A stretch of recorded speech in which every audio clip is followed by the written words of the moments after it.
जो उपासक अनन्य चित्त से मेरा स्मरण करता है, मैं उसके लिए सहज हो जाता हूं, सहज प्राप्त हो जाता हूं। जिनको लगता है भगवत प्राप्ति बहुत कठिन है, अरे ये तो कहीं ब्रह्म ऋषियों को मिलते हैं, नहीं नहीं, ये इतने कृपालु हैं, ये बिल्कुल सहज है।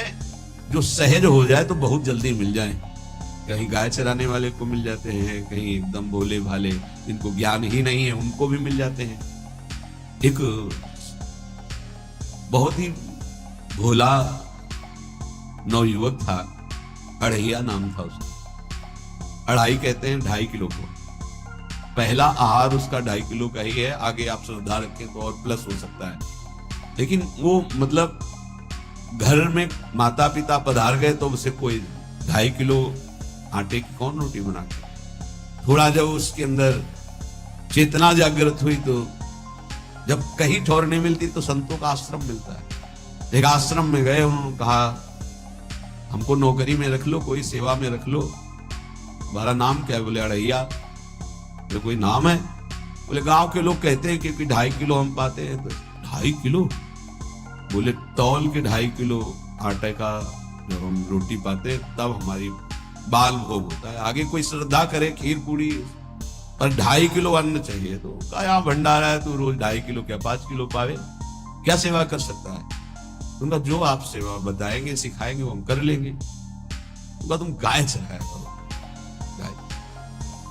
नहीं भाई देखो, हमारा वैष्णव सिद्धांत है, तुम गाय चराने जा रहे हो, हम यहाँ से तुम्हें अमनिया दे दिया करेंगे, जंगल में तुम बनाओ और वही ठाकुर जी को भोग लगाओ, पाओ। बिना भोग लगाए पाने का विधान हमारे आश्रम से आपका नहीं बन सकता। बोले हमको तो कुछ आता नहीं भोग लगाना, क्या भोग लगाए? तुमका जब आप बना लीजिएगा, क्योंकि अब यहाँ 2.5 किलो तुम्हारे लिए अलग से बन करके जाए, तुम अपना बनाओ, जो जो चाहो भंडारी से कह दिया दे दिया करो, वहीं लकड़ी बीनो, वहीं बनाओ, गाय चराओ और ठाकुर को भोग लगा के पाओ, जितना मनावे आप पाओ। पहले दिन भोग मिला तो बाटी बना, गरीब आदमी था, घर से तिरस्कृत था, वो सब जानता था। बाटी से उपला बीन लिए, बाटी बनाए, 2-4 आलू का भरता बनाया, 2.5 किलो आटे की बाटी। उसने कहा गुरुदेव के ठाकुर आओ भोग लगाओ आके। बड़े बड़े ऋषि मुनि मंत्रों से आवाहन करते रहते हैं, सरकार पधारते नहीं, केवल भाव से भोग लगाते। इतने लीला बिहारी प्रभु आ गए, श्री राम जी। अढ़ैया ने आंख खुरप लगी ऐसी तो आंख खोल के देखा, नवीन मेघ कांग अरविंदाक्ष सारंग धनुष धारण किए हुए सामने खड़े। कौन हो आप? राम जी कहते हैं आपने कहा गुरुदेव के ठाकुर आ, तो गुरुदेव तुम्हारे जो है उनके हम ठाकुर जी हैं। सही में आते हो तुम? बोले आए तो गए, हम पाएंगे। बड़ी खुशबू आ रही है आलू के भरता की, तुम्हारी बाटी बनी हुई। और गुरुदेव ने कहा तो भोग लगा के पाना, मतलब आप पाते तो हैं? नहीं सुना है। बोले नहीं नहीं पाते हैं, पर सबका नहीं पाते हैं। आप जैसे भक्त जब पुकारते हैं तो बिल्कुल कुछ नहीं जानता। इसीलिए हम कह रहे बड़े बड़े विद्वान और योगी जन रास्ता देखते रहते हैं। हरिवंश महाप्रभु ने इसीलिए लिखा है, मुनि मन ध्यान धरत नहीं पावत, करत विनोद संग बालक भट। ये विनोद करते प्रकट हो जाते बड़े बड़े मुनियों के जो ध्यान में नहीं आते। काश तो आप हमको ऐसे ही रखोगे, क्योंकि आप आ गए तो आप भी। प्रभु ने कहा जब तुम 2.5 किलो पा सकते हो तो हम तो 2.5 मन भी पा सकते हैं। बोले हमको ये पता नहीं था कि गुरुदेव के ठाकुर इतने भूखे रहते, पर आप अलग पत्तल में ले लो, अपने पूरे पत्तल में तुम आपको पाने दें। बोले भोग थोड़े ऐसे लगाया जाता है कि तुम अपना रखो, तुम अपना रखो। और बोले आंख मूंद कर तुम बैठो, जैसे तुम्हारे गुरुजी भोग लगाते हैं तो आंख मूंद लेते हैं, अब हम पाएंगे तुम्हारे। तो आंख मूंद लिया, चलो भाई पाओ। सोचा एक आध बाटी पा लेंगे, बीच बीच में खोल के देखता जाता, भगवान सब चाहते। भगवान बड़े करत विनोद संग बालक भट, हरिवंश महाप्रभु कहे, करत विनोद संग बालक भट, मुनि मन ध्यान धरत नहीं पावत। आंख खोला, बोला आज हमको भूखे रखोगे? बोले जानते हो तुम्हारे गुरुजी ने क्यों भोग लगाने के लिए कहा? आज एकादशी है, तुम्हारे गुरुजी के यहाँ एकादशी रह जाती, इसीलिए तुमको अमनिया दिया, वहां बनाया नहीं। और तुम्हें रोज अमनिया देंगे, तुम रोज आओगे हम बुलाएंगे तो। अब आप बुलाओगे रोज तो आएंगे नहीं, हम रोज रोज आएंगे। बोले तो ठीक है, अब अगली बार से। बोले गुरुजी आपके ठाकुर जी आए थे, हमारी सारी बाटी खा गए हैं, 5 किलो आज से हम ले जाएंगे, 2.5 किलो आपके ठाकुर जी के लिए, 2.5 किलो अपने लिए। बहुत हंसी आएगी।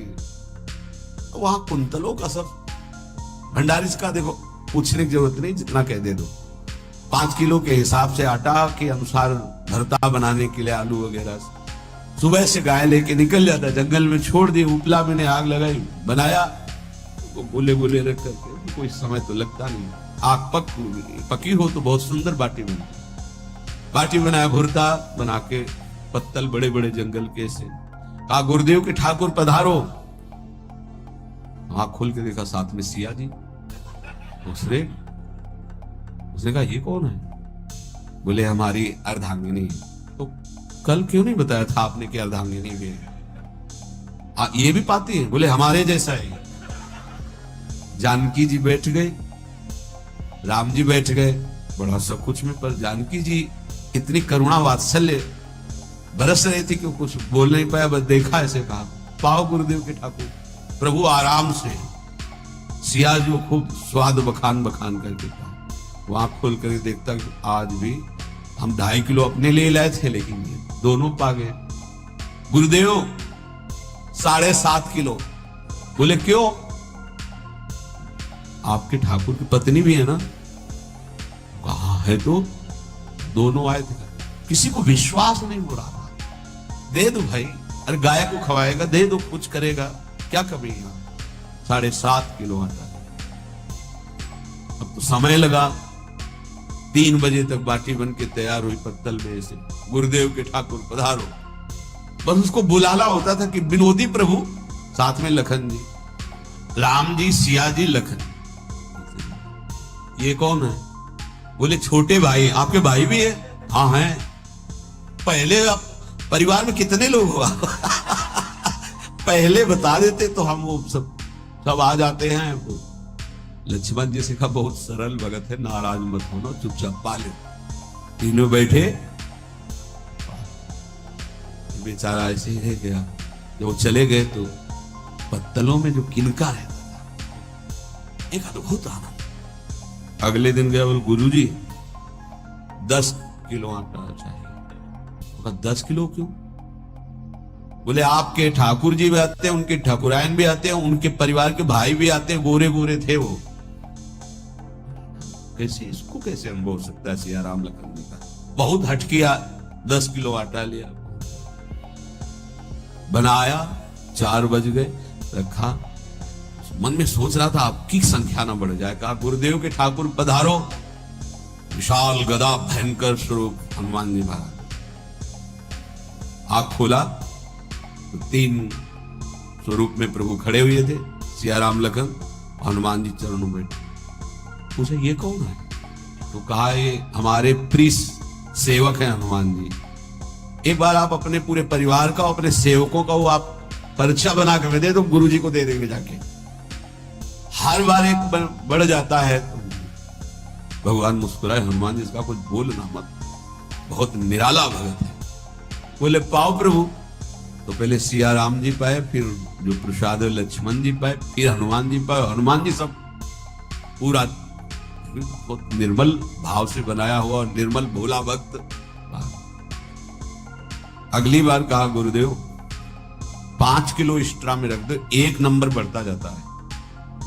आपके पहले ठाकुर जी आए, फिर ठाकुरायन जी आए, फिर उनके भाई आए, फिर इस बार तो बहुत भयानक रूप, गदा लिए हुए, लाल अरुण वर्ण शरीर का प्रकट हो रहा है।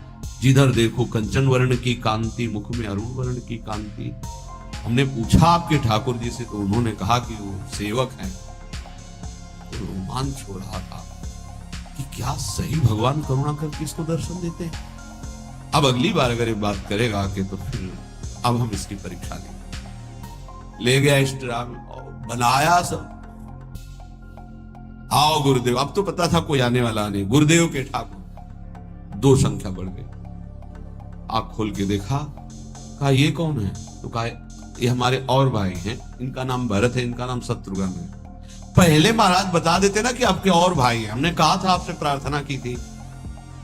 पाओ बचे नहीं ना वो, 2 संख्या ज्यादा। अगली बार गुरुदेव से कहा कि गुरुदेव 20 किलो वाली बोरी में भर दीजिए, अब हम दिन भर बनाएंगे क्योंकि आपके इतने ठाकुर हैं। आज गया लेकर सब ऐसे रख करके पत्तल डाल दिया, कहा गुरुदेव के ठाकुर पधारो, बिल्कुल नहीं बनाया। आ गए प्रभु, कहा कहां यार, तो खुशबू भी नहीं आ रही, ना बाटी की ना भरता की। बोले प्रभु आपके साथ पत्नी है ना, सेवक भी है, इतने दिन से तो हमारे हाथ का पाए, आज हम पाना चाहते हैं, आप बनाओ, रुचि का बनाओ और पाओ। प्रभु ने सिया जी की तरफ देखा कि अलवेला वक्त। सिया जी ने कहा अनंत सामर्थ्यशाली शक्तियों की स्वामिनी। बोले प्रभु देखो हमने ना उपला बिना है ना लकड़ी, आपके सेवक है ना, इनसे बोलो। हनुमान जी से कहा कि आप उपला और लकड़ी इकट्ठा करो, भाई आदेश है भगत का। लक्ष्मण जी चूल्हा जला रहे हैं, व्यवस्था आग की, और सिया जी के आंखों में आंसू भी आ रहे हैं, धुआं भी लग रहा है, पर बना रहे हैं। उसने कहा बनाओ, हम गाय एकत्रित करके आ रहे हैं। तो भागा, वो आश्रम में गया, बोले गुरुदेव आज पूरे परिवार सहित हमने फंसा लिया है आपके ठाकुर को। उनका क्या फंसा लिया है? बोले बड़े ठाकुर, छोटे ठाकुर, सेवक, उनकी पत्नी और 2 भाई उनके, पूरा परिकर, सब बना रहे रोटी बाटी सब। महाराज आप चलो, आपको शंका होती थी आज उनके हाथ कपाए। तो उनको लगा कि पागल आदमी, राम जी, लखन जी, भरत, शत्रुघ्न, सिया जी, हनुमान जी, ये बड़े बड़े योगियों के ध्यान में आने वाले नहीं, ये कैसे एक गंवार आदमी जिसको कभी कोई नाम जपना नहीं आया, कोई ग्रंथ नहीं आया, उसके सामने। पर भगवान की दयालुता पर संशय नहीं करना चाहिए। चल के देखते हैं। जो ही वहां गए, क्योंकि निरंतर भजन परायण थे, वहां गए तो पूरा राम दरबार उपस्थित, और बड़ा सुंदर व्यंजन स्वयं जानकी जी बना रहे हैं। प्रभु के चरणों में साष्टांग दंडोत किए।